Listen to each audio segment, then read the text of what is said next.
Boa noite, agora a gente vai começar a nossa sessão. Obrigada, Karina. Mais um encontro com os mestres. Bom, hoje eu tenho a alegria de apresentar para vocês a professora Ana Cristina Ferreira dos Santos. Ana Cristina, ela é doutoranda em Educação pelo PPGE, aqui da UCP. Ela possui graduação em Ciências Sociais pela Universidade Federal de Juiz de Fora, graduação normal superior pela Universidade Federal de Juiz de Fora também, e mestrado em Educação aqui pela Universidade Católica de Petrópolis. A Ana Cristina é professora regente da Prefeitura Municipal de Juiz de Fora, é doutoranda e orientando da professora Fabiana, que a gente conhece tanto, né? Ana Cristina, muito obrigada por aceitar vir aqui conversar com a gente. É um prazer te receber e para a gente realmente é uma alegria muito grande. E a gente estamos todas, né? Todos curiosíssimos em relação ao título maravilhoso dessa palestra, né? Que já está aí: Janelas em dias de chuva, portas em dias de sol. Ser professora na escola pública. Ana, muito obrigada pela sua presença. Eu peço uma salva de palmas.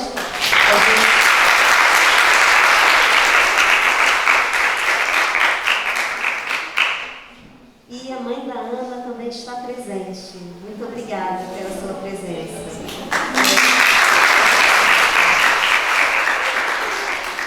É muito bonito, né, quando a gente vê as minhas alunas sabem como a gente vem conversando, né, sobre a questão da história da educação brasileira, quem representa o primeiro diploma de ensino superior na família, como é lindo a gente ter pai, mãe, avô, avó, não é, parentes aqui participando de momentos tão especiais no ensino superior. Então, muito obrigada por tudo em dobro.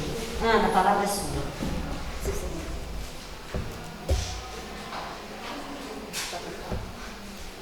Boa noite, pessoal. Obrigada, não?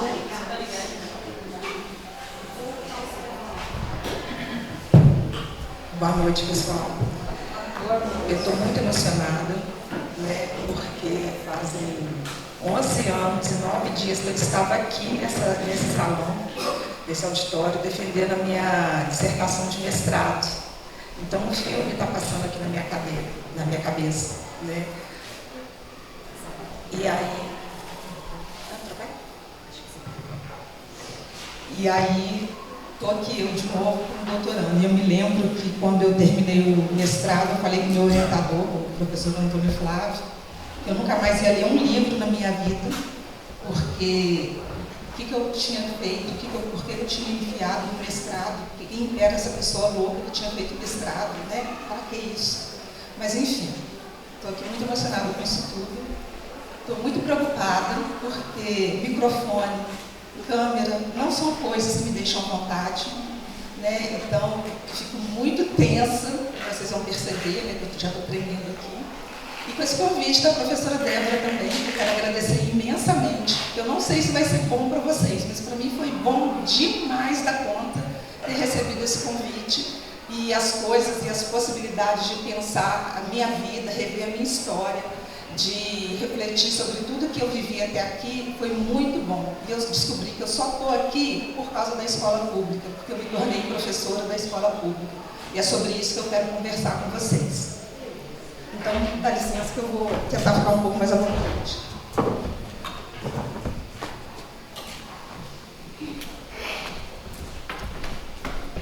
Para começar a conversa, uma historinha, né, gente? Ninguém consegue conversar se não for uma história, porque afinal de contas eu sou professora dos anos iniciais e da educação infantil.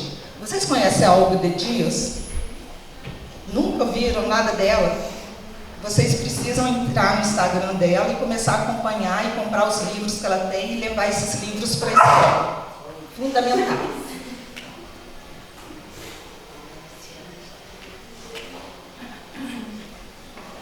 De perto não preciso de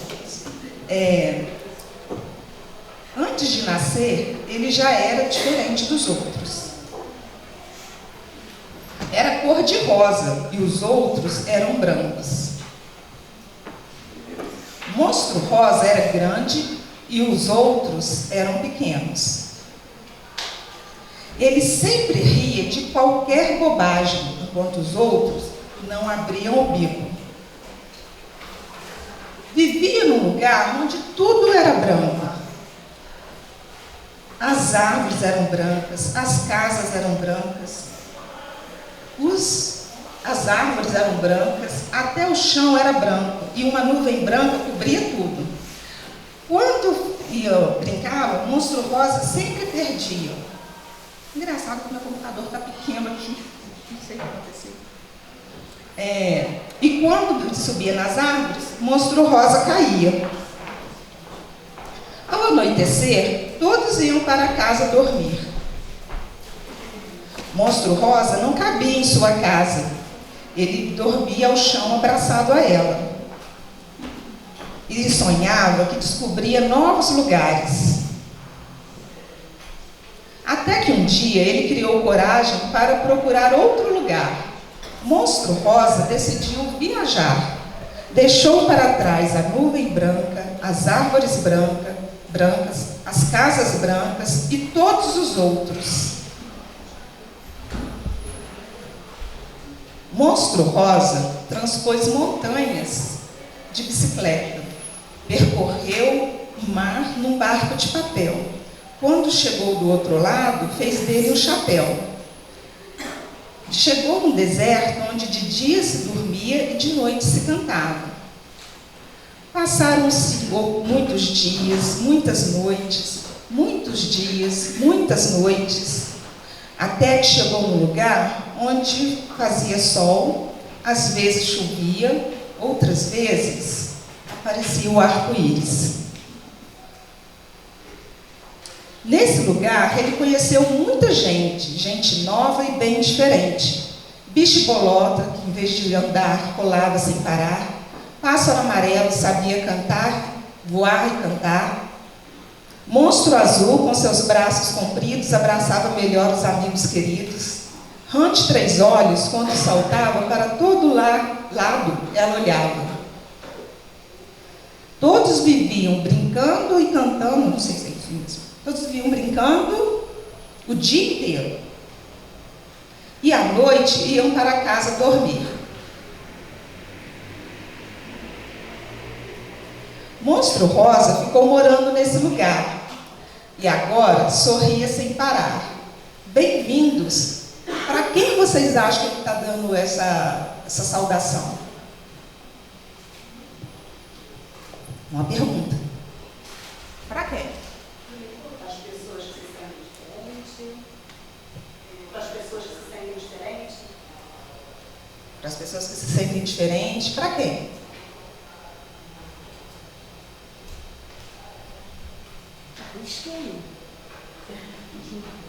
Novos moradores. Novos moradores. Para quem? Acho que para todos que quiserem ir para lá. Para todos que quiserem ir para lá. E o que será que aconteceu com os outros? De repente ficaram curiosos e seguiram Jesus para eles ir para lá. Perfeito. Gente, esse livro eu vou passar de mão em mão para vocês verem a riqueza que é o trabalho dessa artista. Porque não adianta falar de livro se a gente não pegar ele na mão, né? Pelo menos é assim que eu penso. Eu poderia ir embora depois disso, porque só essa história já dá muita conversa para a gente falar, mas a gente vai conversar sobre outras coisas também. E é um pouco essa minha história, né? E toda vez que eu trabalho com esse livro, eu já trabalhei na educação infantil, já trabalhei nos anos iniciais, já trabalhei no curso de contação de história, já trabalhei com as crianças da educação especial, já trabalhei com os pais das crianças, e todo mundo tem uma interpretação diferente desse livro. Mas teve uma vez que eu trabalhei com esse livro e me surpreendi muito, porque eu trabalhava no laboratório de aprendizagem, porque eu não sei fazer uma fala muito assim, certinha, estava aqui tudo organizado, mas eu quero contar esse caso. Eu trabalhei no laboratório de aprendizagem com esse livro, com as crianças. E aí o que aconteceu? Depois a gente já tinha falado bastante do livro, explorado a capa, né, trabalho de interpretação de texto com as crianças. Eu perguntei para elas se alguma vez elas já tinham se sentido como um monstro rosa. E elas foram colocando, né, a sua situação, como que elas se sentiam e tal. E aí eu comentei com elas que eu também, às vezes, me sentia como um monstro rosa. Que uma vez eu trabalhei numa escola que ninguém falava comigo. A minha aluna, pequenininha, Taulane, alguma coisa assim. Ela olhou bem para mim, bem sério, e falou assim: professor, eu sei, porque eles não falavam com você. Eles não falavam com você porque você era negra.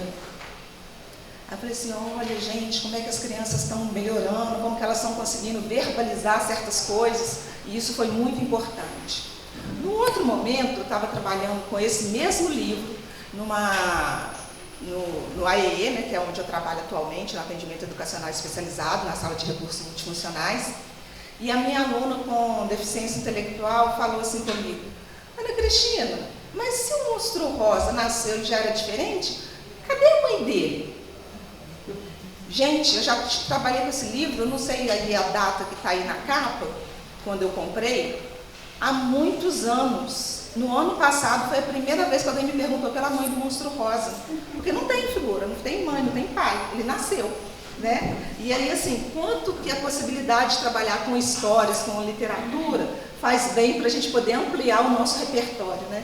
Espero que vocês possam ir para casa pensando no monstro rosa e em outras questões que talvez aqui nesse momento tão rápido a gente não tenha, a gente não possa verbalizar, não pode trocar, porque quando me convidaram para vir aqui falar com vocês, eu entendi que era uma turminha de pedagogia pequena, que a gente ia sentar, que a gente ia falar os nossos nomes, ia fazer uma dinâmica, ia cantar uma música, né? Mas assim, com um grupo maior, isso não é possível. Mas então, assim, para mim também não me alongar muito, eu preparei algumas coisas sobre o que a gente vai conversar hoje, então. Com esse nome bonito, a gente vai falar um pouco da minha trajetória de vida, dessa minha relação com a escola, né, que não é de agora, é de muito tempo, da vida real que acontece, o que é ser professora na escola pública, na minha visão, né, é muito importante falar isso, que eu falo do lugar que eu estou, né, o que eu penso sobre isso. Não quer dizer que seja um modelo que seja a ser prescrito, que a gente tem que seguir é esse, mas é o que eu vivi, que eu fui aprendendo ao longo desses anos. Eu estou na escola, na rede pública e na escola de ensino regular há 24 anos, né? Então eu aprendi alguma coisinha, mas eu ainda estou longe de ser aquela professora que eu queria me tornar, né? Que eu ainda quero ser hoje em dia. Quero falar um pouco de prática pedagógica, então já venho meio intercalando, diversidade e dessa busca de conhecimento, né? Por que eu estou fazendo o doutorado agora, né? Se eu não queria, há 11 anos atrás eu não queria nem ler mais nenhum livro, né? E agora eu estou enfiada no doutorado. Agora eu estou no doutorado. Falo rápido, tá, gente? E essa primeira foto que eu tenho de lembrança de escola. Eu acho que vocês também devem ter uma foto parecida e eu já vou denunciando a minha idade, né? Porque é uma foto preta e branca mesmo, não fui eu que fiz filtro, não. A foto era preta e branca, tá bordadinho o nome ali na camisa. E eu só fui para a escola porque eu queria muito ir para a escola. Porque eu tinha os irmãos mais velhos que iam e eu chorava porque eu queria ficar na escola. E aí, lá na escola onde eles estudavam, a diretora perguntou à minha mãe, né, que está aqui presente, se ela não queria deixar eu ficar lá. Então eu fui com 2 anos e meio para a escola, não era porque era uma intenção de colocar. Mas eu acho que a minha vida sem escola não existe, né? Eu não sei pensar se eu não estiver na escola. E eu achei interessante porque é uma escola que tinha pincel e eu fui uma professora que durante muitos anos não trabalhei com tinta com os meus alunos. Porque faz sujeira, eu não sabia lidar, e esse menino pinta a cara do outro, esse pinta a roupa. Aí eu falava sempre com as professoras de referência 2, ou de artes, ou de outra matéria que estaria trabalhando junto comigo, por favor, dá pintura lá para os meus alunos, porque eu não sei dar pintura não. E eu achava que eu não tinha essa lembrança, eu só lembrei que eu gostava de pintar porque eu tinha essa foto aí, bem antiga. E aí, ó, já revela, vocês que estudam na pedagogia, estudam história da educação, vocês sabem que as fotos da gente, ela revela muito daquela época, né? Então, o que estava ali em evidência? O carro, né, gente? Porque, olha, o Fusca, né? A gente tem que ir buscando esses detalhes nas fotos. E aí eu vou falando a minha idade. Mentira. Olha só, uma formatura, acho que deve ter sido a transição entre o maternal, que eu fiz maternal 1, maternal 2, né, para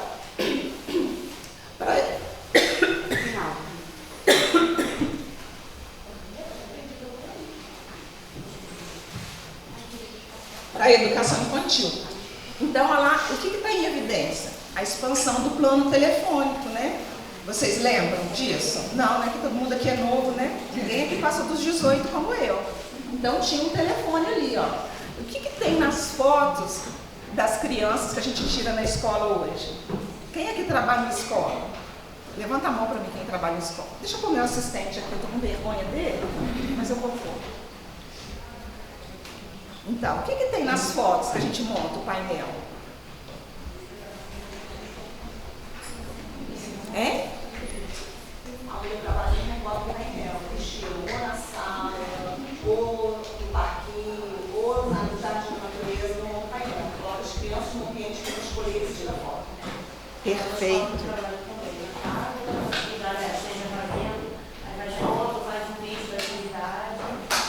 Perfeito. Mais quem?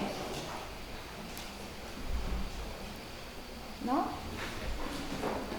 A gente precisa pensar nisso, porque a gente está embarcando história, né? As fotos contam a história. E eu quero fazer um convite para vocês, que para mim foi ótimo rever essas fotos. Tem muitas histórias por trás delas, né? E aí, nessa escola que eu trabalho, que eu estudei, tinha uma coisa muito interessante. Era uma sala que tinha 15 crianças, mais ou menos, em cada sala. E aí, eu era sempre a única menina, às vezes tinha mais uma menina nessa sala. Então, a maioria dos meus colegas de turma eram meninos, né? Então, eu brincava junto com eles e tal, não sabia muito essa diferenciação de gênero, acho que eles não faziam muito e não se preocupavam. Mas quando teve a formatura do terceiro período, as professoras, né, essa organização de escola, que hoje eu penso assim, né, hoje eu vejo que foi isso, elas devem ter pensado, vamos fazer uma coisa só para as meninas e tal, e aí elas fizeram uma festa de encerramento que eu dancei o Charleston. Vocês conhecem o Charleston? Charleston, só quem dança. Vocês nunca ouviram isso, gente? Aí, tá vendo aí? Aquela dali também já passou dos 18, tem certeza. E aí, olha só as apresentações de escola como são.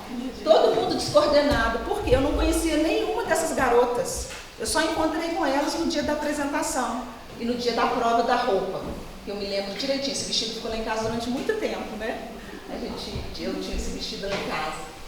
E aí a gente não sabia o que fazia direito, porque né, a gente estava naquele momento ali que tinha que dançar o Charleston, a gente sabia para onde ia. Mas aí foi um momento que eu tive de menina, assim, no meio de todo mundo, né? Porque a escola faz isso com a gente às vezes.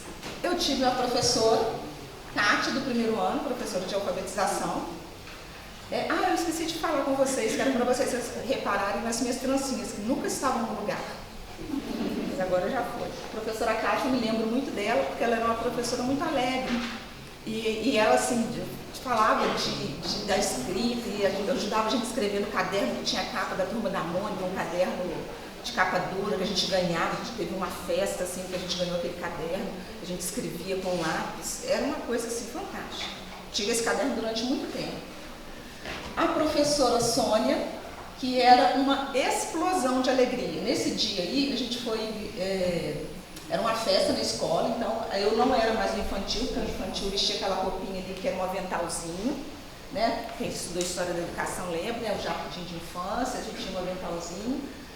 A tia Sônia colou a blusa dela uns chicletes de maçã verde, eram chicletes grandes assim, ó. Ela colou em toda a roupa dela assim, e ela dançou de palhaça, e eu toquei piano, porque nessa escola tinha uma professora de música, que ela chama Elísima, né? E é uma amiga minha até hoje. Eu acho isso fantástico, né? Essas coisas, essas voltas que o mundo dá. E por conta dela,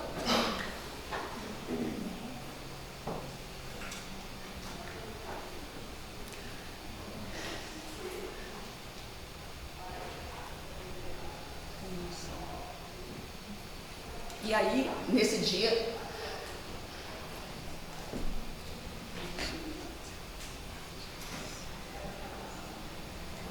são as marcas que as pessoas vão deixando na gente, né? Eu tive essa aula de música com a Elísima na escola E eu pedia sempre à minha mãe, né, que eu queria muito um piano. Mas eu queria um piano que tivesse um banquinho para me sentar, porque tinha aquele piano da Eren, igual ainda tem hoje, né, que você colocava em cima da mesa e a criança tocava todo coloridinho. Mas eu queria um piano que tivesse um banquinho para eu sentar. E eu sempre pedindo aquilo, e tinha realmente um pianinho, que era pequenininho assim, que tinha um banquinho para sentar, mas aquilo era coisa muito cara, não era coisa que minha mãe e meu pai poderiam me dar, né? E depois, anos mais tarde, eu fui fazer conservatório, né? Porque minha mãe foi levar minha irmã para fazer aula de música, ver como que era, saber as informações. Chegou lá e eu fiquei encantada com os pianos, porque lá na escola que eu estudava, né, desde o maternal, tinha um piano. E estava no dia do teste de capacitação lá, para você saber se você tinha aptidão musical. A diretora, chamada Nivalda, falou assim, essa menina está tão interessada no piano, deixa ela fazer ali o teste, e às vezes ela fica. E eu gostei, fiz o teste, e fiquei e estudei piano por conta disso. Né? Então, assim, minha você não muito lembrar dessa história e lembrar da Elise agora, que eu estou com saudades, né? São as pessoas que vão marcando a vida da gente. E a tia Sônia era muito alegre, e ela tinha uma coisa, uma vivacidade dentro da sala de aula, e ela corria para um lado, e ela corria para o outro. E aí é muito importante a gente lembrar dos nossos professores, porque a gente vai passar muito tempo na escola, a gente passa muito tempo na escola. E quando a gente se torna professor, que a gente já está na escola atuando, vai saber disso. A gente vai lembrar muito daquelas atitudes que os professores da gente tinham. E a gente vai atuar igualzinho, quem fala isso é o Ricardo Vieira. E aí eu tenho muita coisa em mim que lembra a tia Sônia. E nessa época, era segundo ano, tinha o Pedro. E o Pedro era um menininho bonitinho demais da conta. Ele era branquinho, mas branquinho, aquela criança assim que tinha uma boquinha assim de coração, sabe, de anjo. E o Pedro todo dia voltava para casa vermelho, de tanto que eu batia nele. Todo dia. Aí a tia Sônia falava assim, Ana Cristina, como é que eu vou fazer para entregar o Pedro para a mãe dele? Como é que eu vou fazer? E de vez em quando tem uns meninos danados lá na minha sala, e eu falo assim, como é que eu vou fazer para entregar essa criança assim que você machucou? A gente vai passar isso depois.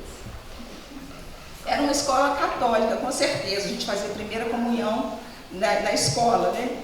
E eu moro em Juiz de Fora, lá tem a Catedral Metropolitana, que era do lado da escola.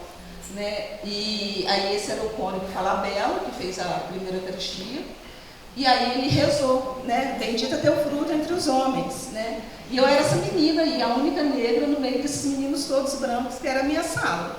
É claro que você estudar numa escola que tenha poucas crianças, uma escola particular, uma escola que tenha muitas pessoas brancas, não é uma escola, não é uma vivência que passa em vão, né? Esse aqui é meu diploma do 3º período. Olha a minha família, desenhada por mim. Meu pai, minha mãe, meu irmão, minha irmã e eu. Nenhum era negro. E nenhuma professora questionou isso comigo. Nenhuma professora sequer me perguntou, ué, mas por que você usou esse lápis? Né? Porque era o lápis cor da pele. Né? Hoje em dia a gente tem até, eu esqueci de trazer, eu queria ter trago também, tem aquele lápis cores da pele, cis, que custa bem em conta, viu, pessoal? É bom a gente ter isso no armário, eu sempre tenho, porque toda vez que a criança vai desenhar, eu falo assim, mas cor da pele de quem? E mostro as possibilidades. Por quê? Para a criança já ir se identificando. Para a gente não deixar a criança chegar lá no finalzinho achando, coitado, que ela é branca. Porque tem muitas pessoas negras nesse país, nesses lugares, todos que a gente anda por aí, se você falar com ela que ela é negra, ela morre, não tem? Né? Eu conheço a porção, tem até primas. Tem até pessoas assim, muito próximas, que se você falar que é negra, a pessoa é capaz de cair dura no chão, né? Então, assim, isso traz algumas marcas pra gente. E aqui estão os meus irmãos, ó. Por causa deles que eu fui para a escola e nunca mais saí. E aí lá na minha casa a gente tem eu brinco, né? A gente sempre brinca que eu gosto de estudar e eu fico estudando para todo mundo, né? A minha irmã hoje em dia é assistente social, ela trabalha no INSS, numa cidade próxima, e meu irmão ele é chefe de cozinha e ele trabalha em Londres. Né? Essa é a nossa família, a gente tira fotos de escola, a gente reproduziu essa foto depois, alguns anos depois. Então, vou deixar a fotinha aqui, porque as minhas trancinhas não estão no lugar. Eu estudei nessa escola particular até a 4ª série, depois eu fui para uma outra escola particular, estudei, e eu vou pular um pouco, porque senão, meu Deus, já são 20 para as 8, tem que terminar às 8, né? Então, aí fui para outra escola particular, mas aí a vida acontece, a vida real. O pai morreu, perdi direito às bolsas e tive que estudar na escola pública. E para mim foi uma grande surpresa, porque até então tinha sido tratado como o futuro do país. E quando a gente é o futuro do país, você acha que está fazendo coisas boas, você está crescendo, você está melhorando. E quando eu caí na escola pública, eu descobri que lá era uma pessoa que ia lá e o meu professor ia lá para poder ganhar o dinheiro dele no final do mês. E isso era muito preocupante, né, para mim. E era muito desafiador ficar numa escola que era suja, que a biblioteca parecia um depósito de livro e não uma biblioteca, que não era viva. Mas eu gostava de ler, já tinha esse hábito da leitura e fiquei lá durante muito tempo. Então eu tive um grande estranhamento na escola pública. E eu não entendia por que lá as pessoas não acreditavam nos seus alunos. Foi muito difícil para mim. Então quando eu terminei o magistério, eu não queria ser professora na escola pública. Eu queria continuar trabalhando, dando aula de música. Lá com aquela professora que eu contei para vocês da aula de piano, ela tinha uma escola de música, eu estava dando aula de música lá, eu queria continuar lá. Mas aí, a vida real também acontece. A aula de música não dá dinheiro, porque chegava no final do ano, os pais iam embora e só voltavam depois que os filhos chegavam na escola. Então eu fiz um concurso e fui para trabalhar na rede pública de uma cidade perto, uma cidade do interior. Eu era concursada, sim, tinha os meus direitos garantidos, mas a pessoa que trabalhava na escola era uma sala municipalizada, né? Vocês estudam História da Educação sabem disso. Era uma sala municipalizada dentro de uma escola estadual, então a gente já era uma pessoa rejeitada, porque a gente já era do município. E as crianças também eram aquelas crianças que eram as crianças rejeitadas no município. Eram aquelas crianças. Porque a minha diretora falava na época, né, diretora dessa escola, o município não manda nada, não manda dinheiro, não manda merenda, o município não manda atividade, eles não sabem quanto que custa para limpar a sala. Então eu já me sentia mal dentro daquela sala, porque você estava num espaço que não era o seu. Imagina você estar numa casa que não é a sua, né? Tinha também um grande problema, que era a minha inexperiência. E aí eles te dão uma sala, quando você chega numa escola, de primeiro ano, de segundo ano, era sala de segundo ano, para alfabetizar. E eu não tinha experiência, nunca tinha trabalhado em escola. E como é que eu ia alfabetizar aquelas crianças se eu não sabia direito o que eu estava fazendo ali? Então, Desculpa. Então, é muito desafiador quando a gente chega na escola pela primeira vez. Mas também é um momento de grande crescimento, porque a gente sempre encontra pessoas e professoras que estão dispostas a ajudar. Em todo lugar a gente encontra pessoas. E para mim foi a Irenice e a Maria Olinda, que foram para a minha sala e me ajudaram a trabalhar com aquelas crianças do segundo ano. E eu trabalhei aquele ano e elas foram me ajudando e eu fui conhecendo outras pessoas, porque é impressionante a quantidade de pessoas que chegam para ajudar a gente quando a gente precisa e quando a gente está disposto, né? E assim eu fui vencendo o ano, mas eu também tinha descoberto que a coordenadora, que se materializava na minha sala quando eu falava alguma coisa, se eu falava assim, menino, senta, ela se materializava dentro da sala. O que está acontecendo, Ana Cristina? Eu me sentia uma professora péssima. E ela me educava, né? Porque ela falava assim, professora não senta. Então eu aprendi a ficar em pé, porque toda hora que ela chegava eu estava em pé. Eu podia estar sem fazer nada, mas eu estava em pé. Né? E aí eu não sabia porque, eu só sabia que eu estava em pé porque ela não queria me falar que eu não estava trabalhando. Mas aí eu fui descobrindo que a gente precisa saber o que a gente está fazendo e por que a gente está fazendo. Eu ficava em pé para ela não me chamar a atenção. Mas eu fui também descobrindo que ao longo do momento, do tempo da sala de aula, tudo que a gente faz tem que ter uma finalidade, tem que ter um objetivo, tem que ter um planejamento. Porque senão, assim, as crianças vão ficar sem saber para onde vai e a gente também fica sem saber para onde vai. Assim como eu fiz essa rotina das coisas que eu quero conversar e agora eu já sei que eu já falei demais e estou querendo correr para passar outras coisas, as crianças também percebem isso, né? O que a gente está fazendo ali com elas, qual que é o nosso objetivo naquele dia. Então, assim, o planejamento é muito importante, eu acho. Então, falar sobre prática pedagógica não é colocar todo mundo enfileiradinho um atrás do outro, né? Pensar qual vai ser a finalidade no final daquele dia, né? Que todo mundo tem que sair igual. Por quê? O que eu encontrei naquela escola eram crianças muito diferentes umas das outras, né? Não eram crianças que iam aprender ao mesmo tempo. E é uma diversidade de pensamento, é uma diversidade de conceitos, porque para mim foi um choque muito grande quando eu entrei lá em Santos Dumont, quando eu entrei lá nessa rede municipal, porque assim, até então, para mim aquelas crianças carentes, eram aquelas crianças carentes lá do Nordeste. Eu não tinha visto ainda criança que sentia fome, criança que tinha carência de frio, criança que tinha carência de tudo, até de um toque mesmo. Tinha criança que a gente não podia nem encostar, de tão carente mesmo, não sabia o que era um toque, um carinho, né? Então assim, foi muito chocante. Foi a primeira vez na minha vida, né, nesses anos que eu tenho, que minha mãe falou comigo que eu podia desistir, porque eu chegava em casa e eu chorava. Foram 2 meses chorando. E não é esse choro assim, ai, eu não aguento. Era crise de choro mesmo, porque era muito difícil, né? Então, assim, é com a ajuda dos colegas que a gente vai conseguindo trabalhar, que a gente vai conseguindo fazer as coisas. E aí tem muitas vezes que a gente chega na escola e fala assim, eu fecho a minha porta e trabalho sozinho. É uma grande ilusão. Não existe trabalho na escola sem ser um trabalho coletivo, né? Tem pessoas que até acham que fazem, mas a gente não faz. A gente leva os nossos problemas, a gente leva as nossas convicções, a gente leva aquilo que a gente aprendeu, aquilo que a gente vivenciou. A gente vai com tudo isso para dentro da sala de aula.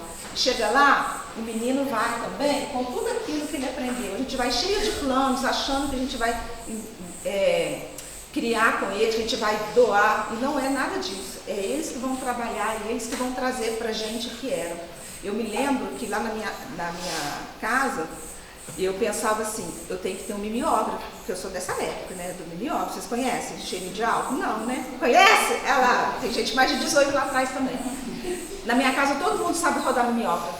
Se eu der uma matriz, um extenso, qualquer pessoa na minha casa é capaz de rodar. Meu irmão, minha irmã, minha mãe. Por quê?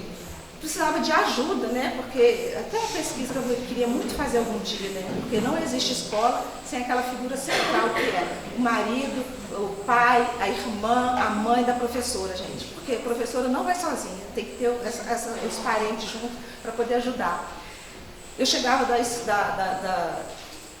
escola, ia para a faculdade, chegava da faculdade e tinha que estar na escola de manhã de novo. Então, aquela hora da noite eu fazia o extenso, todo mundo rodava e tal, para poder levar no dia seguinte, porque eu achava que era o material que dava aula. Durante muitos anos eu acreditei que era o material que dava aula. Então, o que eu fiz também? Como era sala municipalizada, eu não tinha recurso, não tinha folha branca. Meu salário era pequeno, eu também não podia comprar.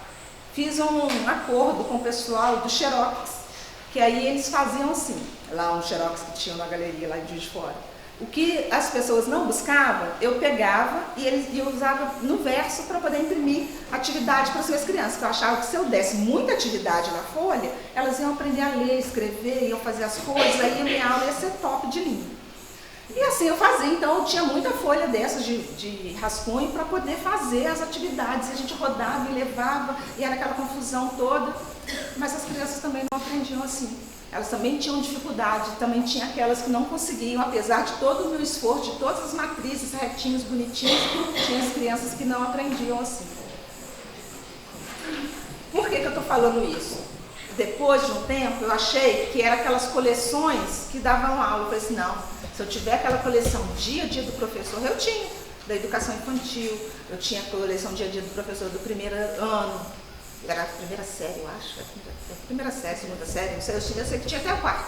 Depois veio a maneira lúdica de ensinar. Aí tinha várias coleções, que tinha um homem lá em Juiz de Fora que ficou rico só de vender coleção para o professor na sala de aula, nessa escola. Comprava as coleções, tirava o xerox da coleção, fazia matriz e dava para as crianças aquela coisa desenhadinha, bonitinha. As crianças também tinham dificuldade de aprender. Gente, mas o que está faltando? Por que essas crianças não aprendem? A gente faz tanta coisa, as crianças não aprendem. O que a gente precisa fazer? Então, a gente vai tendo que ir buscando outras soluções, vai tendo que estudar, vai precisando estudar, conversar com pessoas mais experientes, e a gente vai descobrindo que não é o material. Eu falo isso porque tem muita gente que agora a gente não tem mais as coleções, mas a gente tem os drives, a gente tem os planos de aula pago, a gente tem aquele material de EVA. Em toda escola tem aquela professora que sabe fazer aquele material de EVA top de linha, né? E tem muita gente que compra ainda, né? Porque, já vou eu falando mal do EVA, gente, mas é porque acho que a gente tem que ser um pouco coerente com as coisas que a gente fala, né? A gente está nessa crise ambiental e aí a gente vai usar o EVA que vai ficar aí depois que a gente morrer. Então a gente tem que pensar, né? O que a gente vai utilizar e o que a gente fala para as crianças, mostra para as crianças. Mas enfim, não é o material em si, é o trabalho que a gente faz e é o trabalho daquilo que a gente aprende, que a gente estuda, que a gente observa. Né? Então eu acho isso muito importante quando a gente fala, porque aí a gente vai conseguir atingir todos os nossos alunos, a gente conhece melhor aquela criança, a gente conhece o que ela precisa, como fazer para alcançar.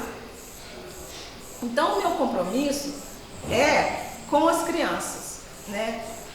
Nesse momento eu fui entendendo também que lá nessa escola que eu trabalhava tinha as melhores professoras da escola, e aí era assim, eram 8 turmas. As melhores professoras da escola tinham os melhores alunos. E eu ficava indignada com aquilo, porque se você é a melhor professora, na minha cabeça, na minha lógica, você tinha que ficar com a pior turma, porque a melhor professora vai conseguir solucionar o problema da melhor turma. E eu, que era a professora mais inexperiente, que não sabia nada, ficava com os alunos que ninguém queria. E isso não estou fazendo nenhum... Não estou dourando a pílula, nem estou querendo fazer. Era isso mesmo. Eu cheguei na sala, teve um ano que eles não me deram nenhum aluno, porque as mudanças começam aos pouquinhos, né? Eu não tinha percebido isso. Chegou um ano, que foi o último ano que eu trabalhei nessa escola. Eu não tinha turma, eles não tiraram alunos. Aí a diretora me deu uma folha e falou assim, pega um pouquinho de aluno em cada turma e a gente monta a sua turma, porque afinal de contas era sala municipalizada, para que vai montar a turma para mim? Peguei aquela lista de alunos e fui na sala das minhas colegas, bati na porta, todas muito simpáticas, né? Fulano, ela me deu essa lista, então eu vou pegar esses alunos para formar minha turma.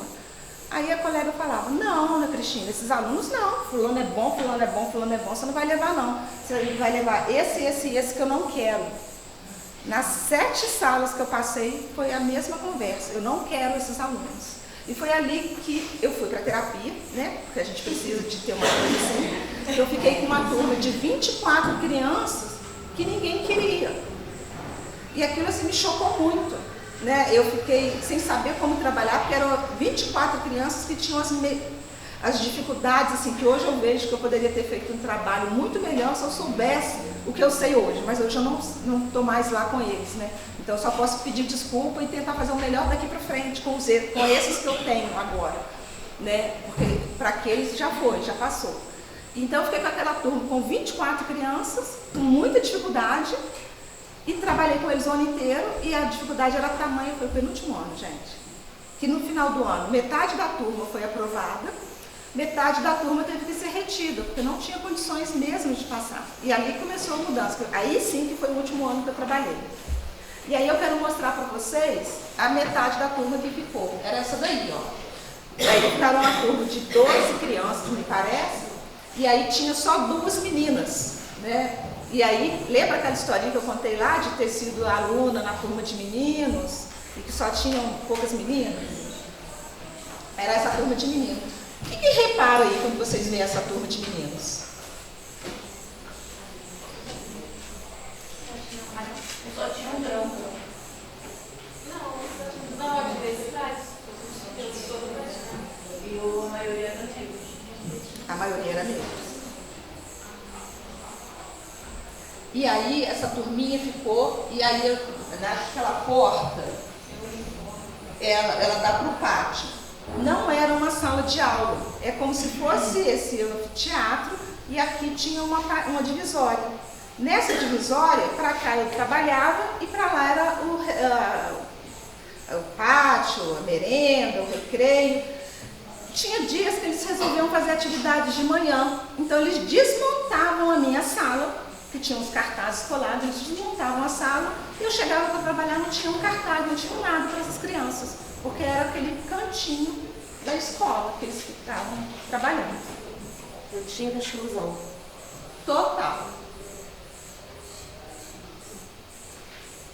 Mas aí a gente fez um trabalho bem legal, eu gostei, assim, Eu, modéstia à parte, gostei, mas assim, hoje em dia eu faria um trabalho melhor, né, com o que eu sei hoje. No final do ano, aí ó, as duas meninas que tinham, a Luana, que me parece, hoje eu posso dizer que ela, embora a gente não possa diagnosticar ninguém, né, porque a gente é professor, ela seria uma criança considerada com deficiência intelectual, né? E tinha esses meninos todos, aqui a gente está dançando, porque a apresentação de escola não tem que ser a criança lá sozinha, coitada. Ela ensaia lá e depois tem que apresentar sozinha lá no meio do palco para um monte de gente que ela não conhece, nunca viu. Não, a apresentação tem que ser a professora junto com as crianças, né? Isso a gente traz lá na música. Eu convidei o secretário de educação para ir. Aí estão as fotos, porque eu acho muito importante de dar o feedback do trabalho. Então, todo final de ano, eu fazia, naquela época, isso aí é o ano de 2002. Aí eu fazia o feedback, então eram fotos impressas, reveladas, né, que naquela época a gente revelava fotos, né, agora a gente só imprime. Reveladas, cada uma tinha uma legenda, tudo que a gente fez durante o ano. Aí todas as crianças, né, brincando, esse aqui me marcou muito, porque ele não aprendeu a ler, o Luiz Sérgio, ele não aprendeu. E ele era uma criança que estava repetindo a primeira série, acho que era pela 4ª vez, né, ele não conseguia ajudar. Os cartazes feitos por mim, né, porque eu era tão autossuficiente, gente, que eu achava que as coisas tinham que ser feitas por mim, né, pela minha mão. E aí, esse aqui é o secretário de educação na época. E aí ele foi na festa, eu mandei o convite, ele foi com a subsecretária, e ali atrás, nessa segunda fileira, são as funcionárias da escola e algumas mães que estavam lá, avós que foram na festa, que era uma turminha pequena, e cada uma levou pipoca, a outra levou cachorro quente, eu comprei um bolo, e a gente fez uma festinha. E ele chegou de lá, gente, ele suava tanto, e aí ele falava assim, então tá, eu já vou. Eu falei assim, não, mas não acabou a festa não, porque agora a gente vai apresentar, aí os meninos apresentavam. Eu falei assim, não, porque acabou, agora a gente vai mostrar as fotos, a gente vai, aí teve que ficar, eu teve ficando para poder ver o trabalho. Esse foi o último ano que eu trabalhei nessa escola, depois eu saí, nunca mais voltei. E aí foi onde eles descobriram que eu existia, porque até então eu tinha começado a trabalhar nessa escola em 1999, e aí, em 2002, eles ainda não tinham ido na escola, nem saber se eu existia, o que a prefeitura estava fazendo lá, que é outra coisa também. O professor ficar abandonado lá na escola sem ter nada, sem ter ajuda, sem ter auxílio nenhum, né? E foi essa turma que fez com que eu escolhesse, né, que eu achava que as pessoas podem trabalhar para o colega, né, vou trabalhar um trabalho melhor do que o meu colega, eu posso fazer um trabalho para o pai do meu aluno, né, para o pai achar que eu estou trabalhando, que eu estou fazendo bonito, e eu posso fazer um trabalho pelas crianças. E essa é a minha escolha, né, é uma escolha que eu fiz nessa turma, nessa época, e é o que eu venho fazendo de lá para cá. Não, pode? Posso? Não, porque agora eu ia falar das práticas. Pode ir. Então tá, deixa eu falar. 10 minutinhos assim. Tá. Eu tenho 10 minutinhos, eu vou tentar falar. Então, assim, dessas coisas todas que eu vi na escola, né, eu trago algumas marcas, que são as coisas que a gente é. Porque eu acho que para a gente ser professor, a gente não pode esquecer de quem a gente é como pessoa. Então, eu sou uma pessoa que gosta de livros, então o que eu trago sempre? Muitos livros, e eu trago sempre muitos livros de autores de Juiz de Fora. Por quê? A gente tinha uma biblioteca, a Biblioteca Municipal Murilo Mendes, que era uma biblioteca muito viva, né? E eu vivo naquela biblioteca, vivi muitas coisas boas naquela biblioteca.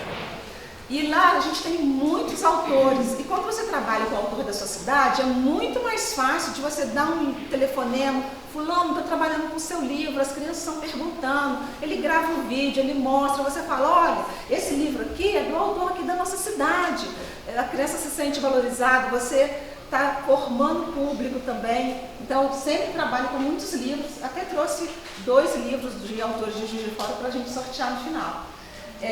Para você poder também ir divulgando, porque acho que o professor tem esse papel também de divulgador. Então, eu vou trabalhar sempre com muita literatura e sempre com livros. Vou trabalhar sempre com música, porque é algo que toca as crianças, a música é fundamental. E a gente precisa ampliar o repertório dessas crianças. Então, quando eu vou trabalhar com pintura, eu ponho música instrumental, que é uma música que a gente não escuta normalmente. São poucas pessoas que gostam de música instrumental.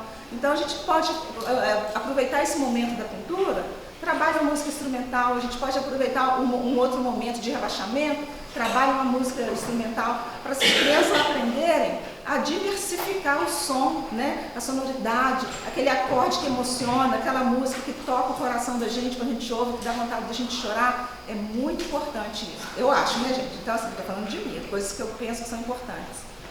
Então, música, literatura.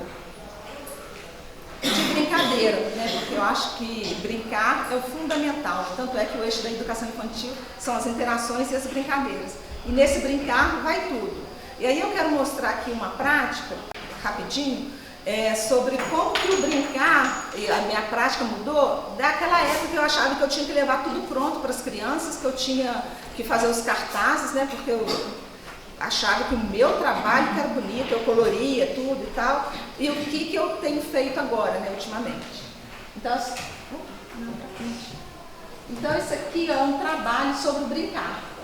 Como começa isso? Era a Semana Mundial do Brincar, e tinha que ter a direção da escola tinha pedido para a gente poder trabalhar isso com as crianças. Então, eu comecei a perguntar, o que é brincar para vocês? Né? Para chamar a atenção o significado da palavra. Aqui eu não consegui ler, porque eu não sei por que meu computador está tão pequeno aqui, gente. O que é brincar? As crianças falavam e aí eu escrevia ali. Depois eu posso disponibilizar esses slides, tá, Débora? Aí vocês podem ir melhor e tal, ver. As crianças falavam e eu escrevia o que elas falam e coloco o nome na frente. Assim eu fui montando, lá na frente delas. Por quê? É importante, eu sou professora alfabetizadora, as crianças precisam do escriba, e é importante que elas vejam o movimento, o quanto que elas estão aprendendo de escrita, na hora que a gente está escrevendo ali junto com elas, né? A ordem, o movimento das cidades. Aí os pais também desenham, o desenho é delas, não é meu. Né? Olha só, fica muito mais bonito, muito mais vivo. Aqui eu perguntei onde que elas gostavam de brincar. No dever de casa, a gente fez um gráfico de barras. Depois, não é o mesmo gráfico, porque ali eu pergunto, e na escola, onde que a gente gosta de brincar? A gente foi explorar os espaços da escola, que é uma escola maravilhosa, chama Escola Municipal Professor Carlos Alberto Marques. Então a gente tem pé de fruta, a gente tem flores, a gente tem espaço, tem casinha, tem manilha. É uma escola deliciosa. O dia que vocês forem de fora, vai visitar a gente. A gente tem um trabalho bem legal lá. A gente perguntou para as famílias. Aí, para as famílias, gente, foi um horror. As famílias não falaram que brincar. Tipo assim, não pensa, o que é brincar? Gente, brincar é tanta coisa, mas as famílias falaram, por isso que eu disse, para as famílias brincar é se divertir, num pedacinho ali do papel. Das brincadeiras, eu parti para a pintura, que era uma turma que gostava de pintar, porque aí depois eu fui aprendendo a mexer com tinta, né? Porque se você tem um material adequado, as crianças pintam, elas vão conseguir pintar melhor. Aí tinha essas telas, que não são minhas, peguei emprestado, porque os colegas, a gente troca esses materiais, né? As telas do Portinari e mostrei. A minha diretora, que conhece muito mais Portinari do que eu, levamos as crianças para a sala para a nossa biblioteca, e aí mostramos no telão as telas grandes, ela foi contando a história do Portinari e tal, e as crianças pintando. Esse foi um dos trabalhos. Aí olha só como é que era. Muito lindas as pinturas. Era folha de ofício, tá, pessoal? Porque a gente não tem recurso, né? Escola municipal. Aí nós pintamos, aí eu levei a foto do Portinari depois, a gente expunha lá na parede. Olha só que diferença dessa parede para uma parede que eu fazia. Eu queria ter colocado, né? Porque eu acabei não colocando.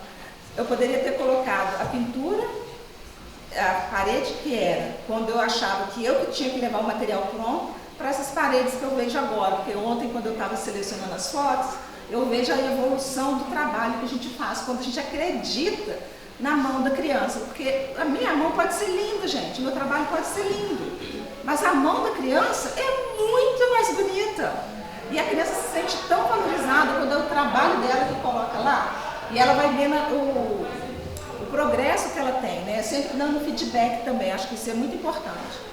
A gente às vezes faz muitos trabalhos, aí depois, teve uma época também que a gente punha tudo no envelope e levava para casa na reunião. Vocês já participaram disso? Teve uma época que eu trabalhava numa escola que era assim, a gente punha no envelope e o pai levava para casa. Como que aquele trabalho que é da criança se materializa lá na casa dela, gente? E ela nem viu aquilo. Né? O mais importante é ela ver, olha como eu fazia, olha como é que eu melhorei, olha só, isso foi lá naquele mês, olha a passagem de tempo, olha a história, tão importante para a gente poder saber. E aí, depois a gente vivenciou tudo isso com o Portinari, as crianças escreveram esse texto, né? Do que elas aprenderam, a gente fez essa produção coletiva. Eu trabalho muito com produção de texto coletivo, porque é alfabetização, a gente tem que escrever. Né? E aí eu trago, sua moça não faz nada? Faço sim, olha lá, eu levo a toalha, né? Eu coloco os trabalhinhos que eles fazem ali em cima.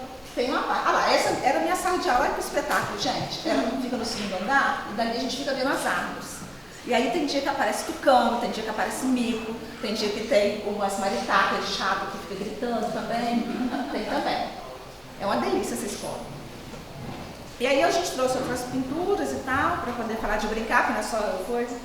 Aqui, ó, é uma brincadeira. Né? A gente tem que ser professor que está sempre atento. O professor é aquela pessoa que não desliga.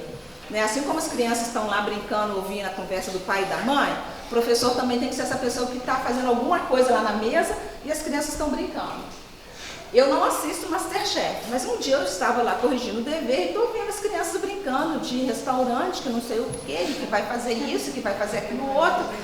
Aí estava lá essa brincadeira de Masterchef.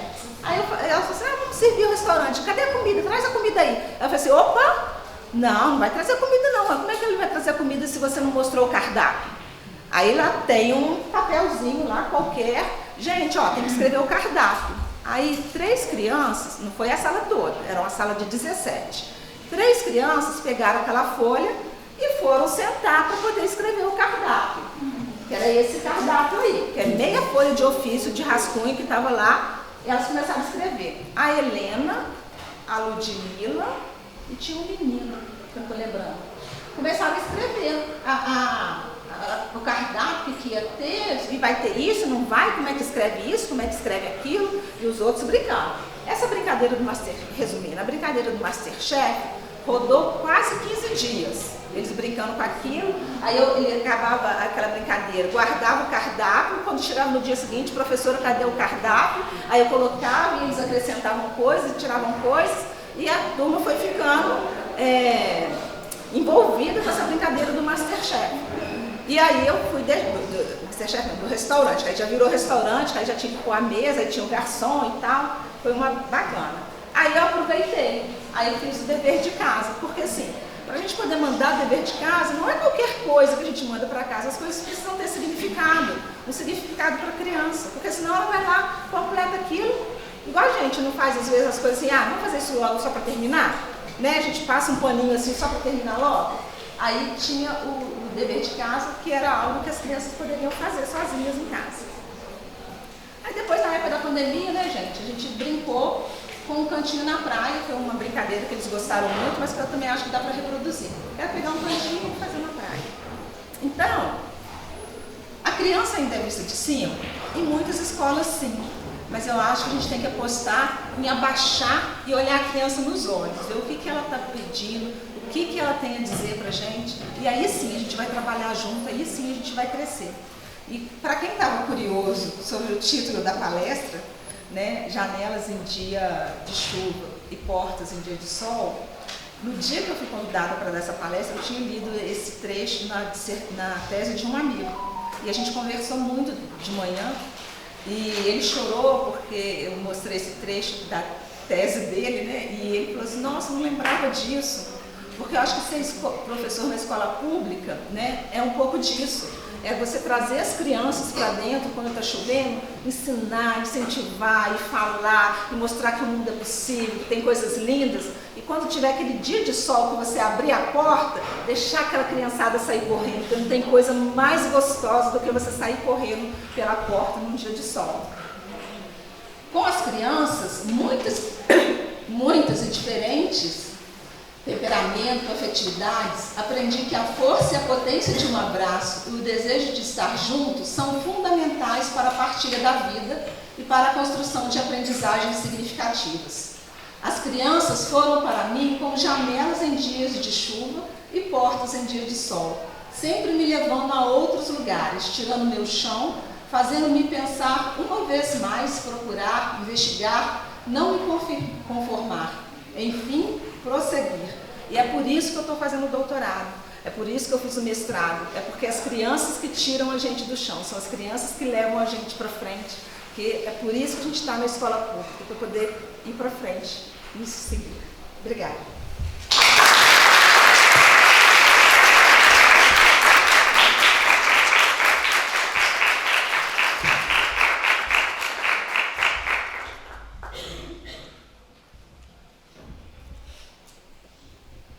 Obrigada, Ana.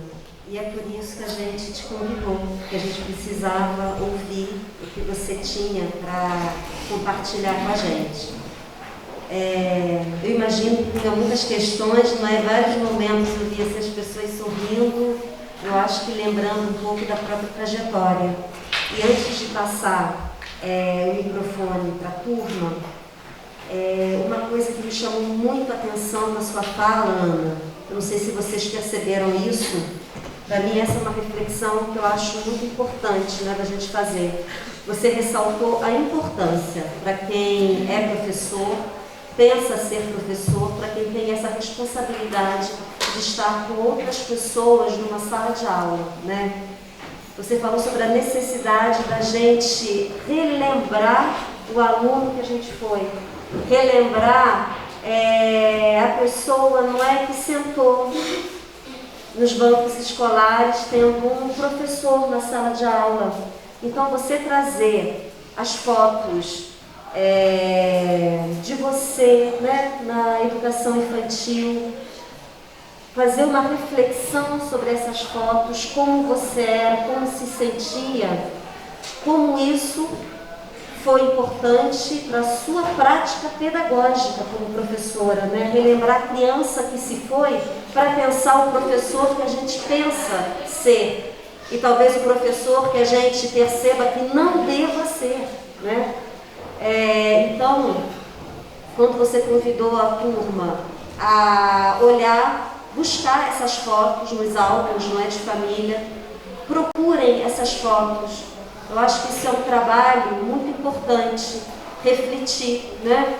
Ver como vocês foram fotografados, o que tinha nessas fotos. Olhem para vocês, como vocês eram, crianças, não é, retratadas na escola. Qual era a expressão? Quais eram os anseios, os sonhos, os medos? A gente precisa falar sobre os medos também, né? Então, eu acho que esse é um trabalho muito importante. Parece muito simples o que a Ana começou apresentando para a gente, mas não é. É um exercício de autorreflexividade sobre a própria trajetória, não é? Sobre a própria trajetória escolar. Isso é muito importante. Era essa reflexão que eu queria, sabe, fazer e poder ter tempo de explorar isso com você, Ana. Mas eu já vou passar então para as perguntas. E porque depois acho que vai ter um sorteio, né? Eu fiquei curiosa com isso, eu comecei a mexer, depois fiquei sem graça, achei melhor não ser mal educada, não mexer, mas estou curiosíssima, tem um material bonito na mesa. Bom, então vamos lá, quem começa com as questões? Ah, já está com o microfone? Gente, esse pessoal muito organizado. Cadê a Camila?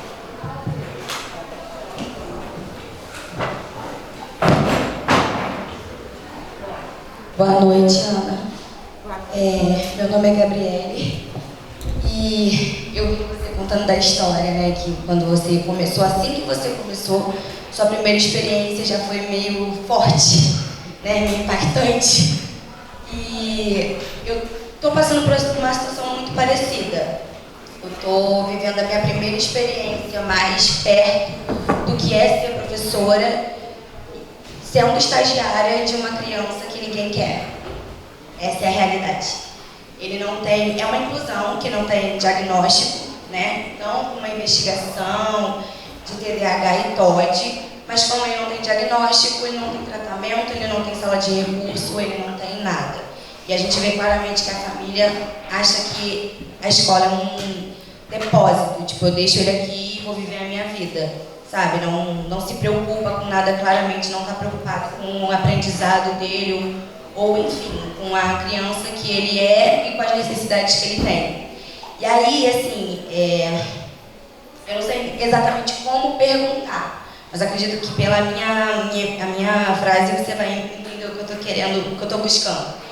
Eu me sinto totalmente desamparada pela escola, desamparada pela família. Aí eu estou assim, com uma sensação que como se ele fosse uma responsabilidade minha. De fato, em uma certa parte ele é, mas não do jeito que as pessoas colocam para mim e da forma como eu peguei, sabe? Porque eu não consigo virar e falar assim, não é uma responsabilidade minha, eu não tenho nada a ver com isso. Eu acabo abraçando ele como se ele fosse meu filho. E, querendo ou não, a escola cobra de mim como se eu fosse uma cuidadora, com, vamos dizer assim, uma tutela. E a família meio que espera de mim que eu faça o trabalho deles. Tanto que esses dias o pai dele chegou lá e falou assim, olha aí teu filho. Aí eu reagi assim, né? Muito difícil. E eu me sinto desamparada, porque eu não sei o que fazer, eu não sei o que eu estou fazendo, e cada dia são 30 estratégias diferentes para eu não funcionar, e todo dia eu consigo caminhar, né, para alguma coisa. Mas ao mesmo tempo eu estava conversando sobre isso com a professora. Ela falou que eu estou fazendo um ótimo trabalho, mas como eu não vejo uma certa evolução dele como eu esperava, eu fico achando que eu fiz um péssimo trabalho. E aí eu começo a me culpar e a me sentir mal, porque eu fico assim, meu Deus, essa criança só tem a mim. Ninguém está nem aí. A escola me colocou com ele. Ninguém consegue atender ele da forma como ele precisa, atende a demanda dele. Ninguém lá sabe lidar com ele. Eu sou a única pessoa assim, que se apegou a mim, e eu sou o referencial dele, assim, até de um ponto de apoio emocional, sabe? A estrutura emocional dele sou eu. O dia que eu não vou, ele se transforma em outra criança. O dia que eu chego mais tarde, ele fica agitadíssimo, e aí eu chego, aí ele se acalma. E assim, eu não estou dizendo que seja fácil, mil maravilhas, e que ele se comporta maravilhosamente bem comigo. Mas de todas as pessoas que tem ali, a pessoa que ele, assim, enxerga como ela cuida de mim, ela tá ali pra mim, e a ela eu vou ouvir, eu vou respeitar, sou eu. E aí eu me vi assim, nessa situação de, meu Deus, eu tô com aquela criança que ninguém quer, e eu também não sei o que fazer. Aí o que eu queria saber é assim, como você passou assim, na sua cabeça, como você conversou com você mesma para conseguir tocar esse barco, porque eu tô muito perdida e desorientada. Eu trabalho.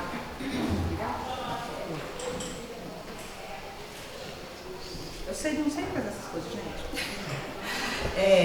Eu entendo você, mas eu tenho para te dizer que ainda bem que ele tem você. Mas a primeira coisa que eu penso que você poderia fazer é procurar a escola e saber qual que é o seu papel enquanto estagiário. Sabe? Porque é muito fácil jogar a responsabilidade de uma criança com deficiência na mão de um estagiário.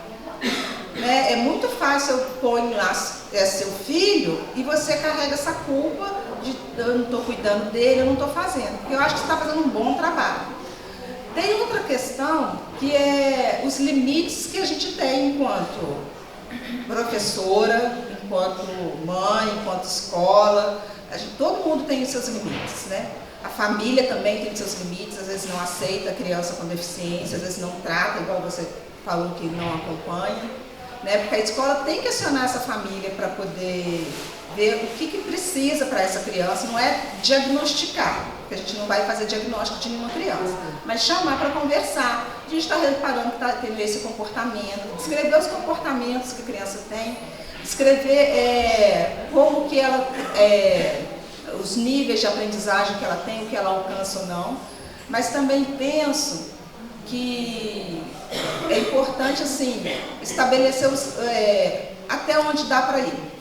Eu, quando estive nessa situação, fui para terapia, porque como é que eu ia lidar com 24 crianças que não davam conta, né? E as crianças também têm seus limites. Agora, se você reparar bem, você vai ver que o trabalho que você faz está tendo algum resultado, porque quando você chega, ele fica diferente. E essas crianças da educação especial, gente, elas percebem tudo muito bem. A gente acha que as crianças da educação especial, elas estão aí aéreas, fazendo outra coisa. Não, elas sabem quem gosta delas. É por isso que eles se comportam diferente com você. Mas não dá também para a gente achar que a gente vai tirar a deficiência da criança. Isso é uma ilusão que a gente tem. A gente não vai tirar a deficiência, a criança vai continuar com os seus problemas, com as suas questões, com os seus comportamentos. Né? A gente pode ajudar, auxiliar. Porque eu acho que é muito pesado ficar só na sua mão essa responsabilidade. Não pode. Não sei se eu te ajudo muito com isso. Depois, se você quiser, tem uns materiais que eu posso te passar, que é o que eu tenho trabalhado. Né? Na escola que eu estou, eu atuo como professora do AEI. Então, é o que eu faço, geralmente, é conversar com as professoras, saber do que se trata, dar umas ajudas. A rotina ajuda muito. Né? A rotina é fundamental para essas crianças.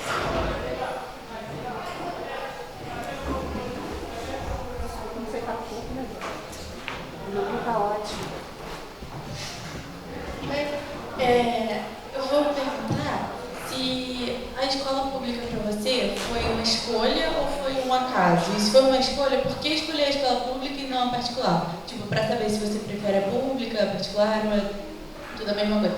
Não é tudo a mesma coisa, né? Mas, tipo assim, qual experiência você teve com essas diferenças? Então, trabalhar, ir para a escola pública não foi uma escolha minha, ser aluna na escola pública. Eu fui porque eu perdi a bolsa na escola particular que eu estava. Mas trabalhar também não foi uma escolha. Eu fui porque era concurso público e aí eu fiz o concurso, passei e fui trabalhar na escola pública. Sempre trabalhei na rede pública, nunca trabalhei em rede particular. E penso que eu não tenho perfil para trabalhar em rede particular. Não que eu não reconheça, pessoal, que a rede particular tem esses problemas, né? Porque tudo que eu falei aqui caberia numa rede particular. Mas se eu estivesse numa rede particular, se eu falasse eu não quero fazer isso, ou eu não acredito nisso, vamos discutir, eles iam falar assim, olha, você não pertence ao perfil da minha escola.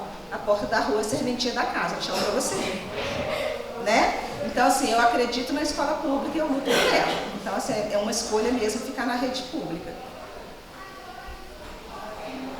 Temos mais uma questão, aí a gente encerra para dar tempo do sorteio. Obrigada, professora Ana. Gostaria de saber, assim, eu acho muito cruel, existe a lei de inclusão social, mas, na verdade, na prática, a exclusão, até o depoimento dela, é uma coisa assim, aqui que chega no doer. Eu queria saber, assim, na sua experiência, por exemplo, uma criança que, de repente, não interagia, como que de repente, você, quando tornado, a começar a se relacionar, quando você sofreu uma experiência assim, uma criança que se destacava, ficava no medo, né? Porque, assim, como você lidou com isso? Eu acho que a gente tem que conversar muito sobre esse início aqui, sobre inclusão, porque o nosso país ainda está muito, chega até a universidade, ainda tem essa questão, muito assim, as pessoas, a gente tem que começar a pensar sobre isso, sobre a lei, sobre o direito da criança e sobre a prática. Começar a pensar sobre isso. Obrigada. Então, a gente tem que pensar como que a gente age normalmente. Se você está no supermercado, chega uma pessoa autista, como que a gente age? Você está numa fila de banco, chega uma pessoa deficiente, como que você age? Na escola é a mesma coisa, né? A gente está numa sala de aula, a gente está trabalhando, como que a gente vai agir? A gente vai pensar as nossas práticas. Não dá para mim poder pensar que eu vou escrever no quadro e meu aluno vai ficar quieto copiando. Então, eu tenho que pensar em outras práticas, em outros paradigmas para poder trabalhar com essas crianças, né? Não dá para mim poder fazer mais o que eu fazia 20 anos atrás. Então, hoje, por exemplo, vou te dar esse exemplo que aconteceu hoje. Eu estava trabalhando com 2 crianças autistas. Um ficou lá no cantinho dele fazendo outra atividade. Ele queria e eu chamei, vem Érico, vem Érico. Ele não veio, a gente estava pintando umas caixinhas. Passou uns 20 minutos para aquele cérebro entender que a gente estava pintando as caixinhas, que ele tinha que vir e sentar. Ele veio, sentou e pintou as caixinhas, né? Então, assim, não dá para a gente querer que todo mundo vai fazer tudo ao mesmo tempo agora, porque não é um uniforme, é uma fábrica, né? Muito bem, Ana, você já está convidada para voltar no próximo semestre com outras histórias, em dias de sol, de chuva, de ventania, para a gente continuar conversando, né, sobre o que a escola pode ser, o que a escola poderia ser, né? Com mais abertura, generosidade, mais brincadeiras e escuta.